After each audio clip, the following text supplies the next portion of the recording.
Hey guys, James Sane here. So today we're going to talk about the GoPro 9. It shoots in 5K, and is it worth upgrading if you have the GoPro 8? So I'm walking around out here, and this is, storms are coming. I guess it's kind of bright behind me. I guess I should go this way. That doesn't make much difference. So I just want to see what this looks like.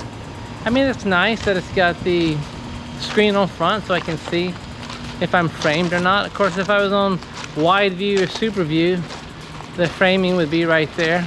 I wouldn't have to worry about it. But I do have it on linear view. I don't always want, you get that super view, you get that weird, distortion of your face when it's on super view. You get too close, your nose is big, your face is pushed back from the camera. So, I don't know. We'll see what this looks like. I do want to see 5K, so let me try that.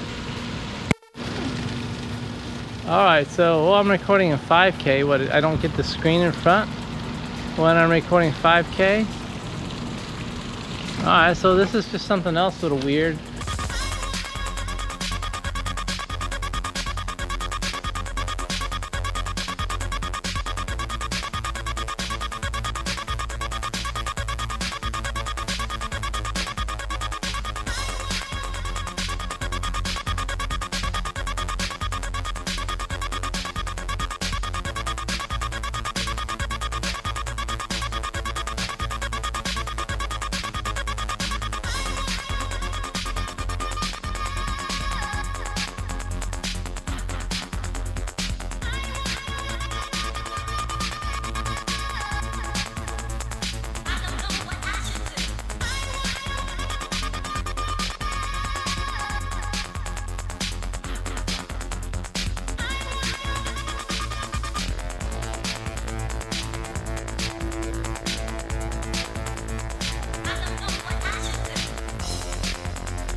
So right now I'm being filmed in 5K, 24 frames a second, on linear mode, linear plus. We'll talk about that in just a minute. And I'm also filming on the iPhone because we need the iPhone to demonstrate the linear mode, which I'll go ahead and do that right now. So the really cool thing about this linear mode, and my screen turns off on the back, is that it does this amazing, it depends how far zoomed in you are, but we'll take a look and see with all this movement how stable my picture is. So it's really nice if you're out walking around, because if you're filming yourself, you may not be paying, you may be talking about the sights or whatever, and you may be moving this a little bit. So this will really come in handy if you're sitting here moving this back and forth. So we'll see on the iPhone what this looks like on the GoPro 9, how stable it is. Since I did the upgrade, I do have the screen on the front of the GoPro 9, which is nice. Now it's a little laggy. If I am moving my hand here, so we'll see that there's a lag, but that's okay. I apologize for the dogs barking. So the added front screen is really nice for selfie or for vlogging, but with the lag, that's okay, because I don't use it for I need an actual representation of what's going on the front. I use it for framing to make sure, am I in the center of the frame? Am I off to the side if I want to be? It depends what I'm showing, if they're showing something behind me. So really the front facing screen is just for framing for me. That's what I would use it for. Now the touch screen, the touch screen was very lagging before the upgrade. Now it is better after the upgrade, but there's still a lot of lag to the touchscreen. The touchscreen on the back of the camera is nowhere as responsive as it is on the GoPro 8 or the GoPro 7. I don't know why. Hopefully it'll be fixed in a future update. But I really like the 5K. Now, can you tell a difference? Alright, and so then a couple of comparisons. This screen over here is 5K at 24 frames a second on the Super View versus the GoPro 8, which is on 4K at 24 frames a second, super wide, not Super View, super wide. So this is inside with low light. Okay, and so here we are shooting the Hero 9 5K, same settings, 24 frames a second. Both are super wide, except that the Hero 9 is on 5K, the Hero 8 is on 4K because that's as high as it can go, and this is under fluorescent light. Alright, so here we are, 5K versus 4K in open shade. Hero 9, 5K, Hero 8, 4K. And let's move into direct sunlight. And here we are in direct sunlight on Hero 9 5K, same settings as the Hero 8, but it's on 4K on the Hero 8. I like on the 5K, I can see that, you know, where I am in the frame, how close I can get, how far away I can get. So the front frame really comes in handy. And so we'll see how these compare side by side.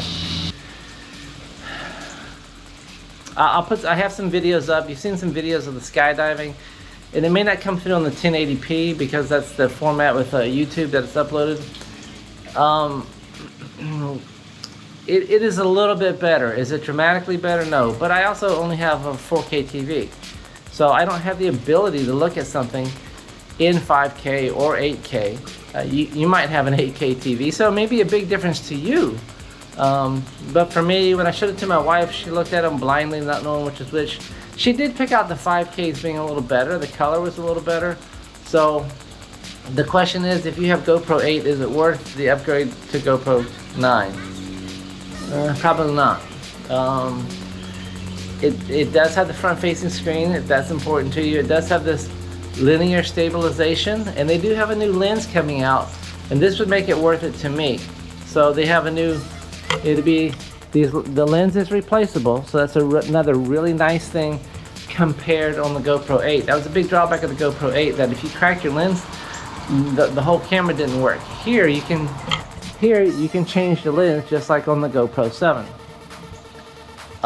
So they're coming out with a Mod Plus lens that that stabilization, you could take your camera and you could turn it completely upside down and it would still keep the horizon level. So and it works on the super wide and the wide angle. So I'm very anxious. I need to make my screens down longer. I'm very anxious to see how that works. That's super exciting to me. So it depends what you're going to use your GoPro for. Do you need the front-facing lens? Do you need that stabilization? If you need those things, then yeah, it is worth the upgrade. Now, if you had, like a buddy of mine had a GoPro, what do you have, GoPro 3? He had a GoPro 3, and I sold him a GoPro 6. But he's asking, hey, if I'm going to get it, should I get the GoPro 8 or should I get the GoPro 9? It's like, well, for what you use it for, just for inside video and skydiving, you can get by with the GoPro 6 or 7. But if you want high quality and you don't have a GoPro 8, I would buy the 9. Now, I guess that begs the question, if you have a GoPro 7, is it worth the upgrade to GoPro 9? The 7, I like the 7 a lot. The 7 works really well. But the stabilization is better on the GoPro 9. Alright guys, thanks a lot. If you liked the video, hit the like button. It would greatly help my channel. And if you found the information useful or helpful, consider subscribing to the channel if you do. Remember to turn on notifications so that you don't miss when the next video comes out. Alright guys, thanks so much, and we'll see you on the next video.